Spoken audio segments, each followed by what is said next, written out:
Hello friends, मेरे channel wealth creation में आप सभी का बहुत बहुत स्वागत है। दोस्तों, इस वीडियो में मैं बात करूंगा स्टॉप लॉस के बारे में।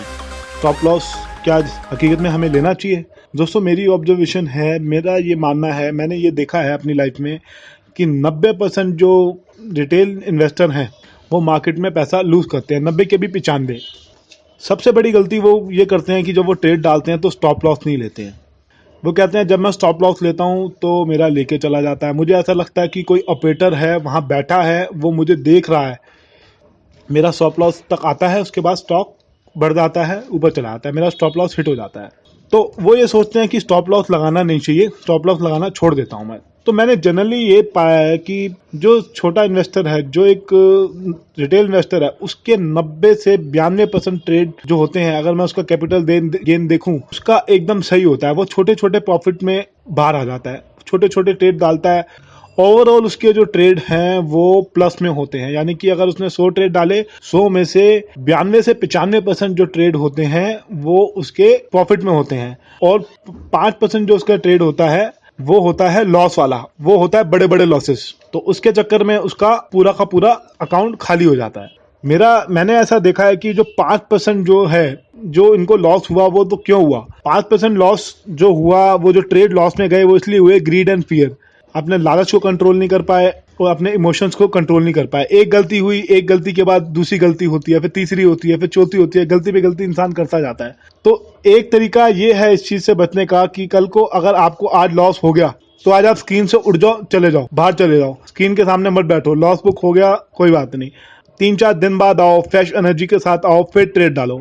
या फिर दूसरा ये तरीका है, जो आप टेक्निकल इंडिकेटर यूज कर रहे हो, जो आप स्ट्रेटेजी पे वर्क कर रहे हो, वो स्ट्रेटेजी आपकी काम नहीं कर रही, इसलिए लॉस हो रहा है। आप उस दिन ट्रेड मत करो, उसके बाद वर्क करो उसके ऊपर, देखो कि मैंने क्या ट्रेड डाला था, क्या मेरी गलती थी, क्या ट्रेंड बना था। मार्केट की फ्लक्चुएशन के हिसाब से, मार्केट की मूवमेंट के हिसाब से शायद आप काम नहीं कर रहे, तभी आपका नुकसान हुआ। तो कहने का मतलब यह है कि होमवर्क करो और नई स्ट्रेटेजी बनाओ। और मैंने एक चीज और ऑब्जर्व की है, जो रिटेल इन्वेस्टर है, रिटेल इन्वेस्टर में देखो मैं भी आता हूँ, मैं आपको बताऊंगा कि मैं किस हिसाब से ट्रेड लेता हूँ और क्या क्या, मतलब किस हिसाब से सेफ्टी से चलता हूँ, ताकि मुझे लॉस कम से कम हो। लॉस देखो, ऐसा कोई भी इन्वेस्टर नहीं है जो कहता हो कि इंटरडे में मुझे लॉस ना हुआ हो। जो वो कह रहा है तो समझ लो झूठ बोल रहा है। लॉस सबको होता है, लेकिन यह है कि लॉस को कम में काटना आना चाहिए। तो जनरली मैंने देखा है कि रिटेल इन्वेस्टर जो है लॉस को बड़े में काटते हैं और प्रॉफिट जो है छोटे छोटे में लेते जाते हैं। हमेशा प्रॉफिट को कोशिश करना चाहिए कि ज्यादा से ज्यादा मुझे हो।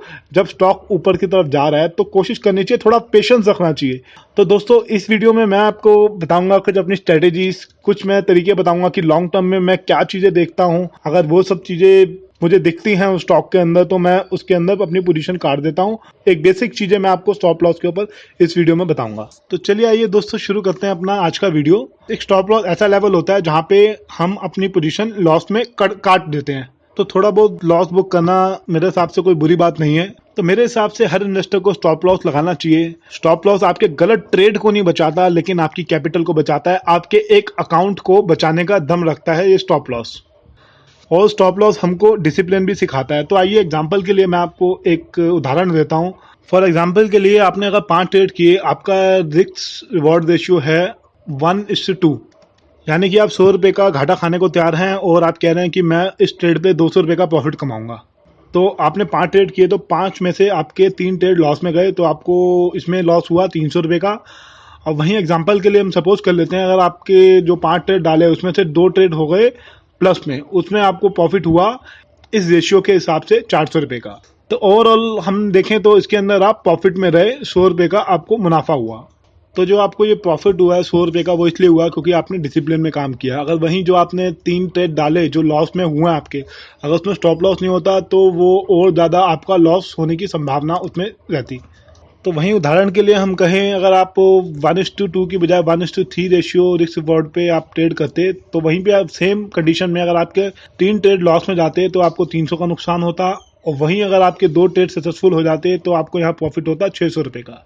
तो ओवरऑल हम देखें, इसके अंदर हम 300 रुपये मुनाफे में रहे इस केस में। तो ये एक अच्छी स्ट्रेटेजी है मेरे हिसाब से, मैं इसको जनरली फॉलो करता हूँ। अब ये कैसे हुआ, इसमें भी अगर आप नहीं स्टॉप लॉस लगाते तो जो आपके 3 ट्रेड जो लॉस में जा रहे हैं वो आपका और ज्यादा बढ़ता जाता और आपका टोटल जो है ओवरऑल लॉस में आ जाते हैं आप।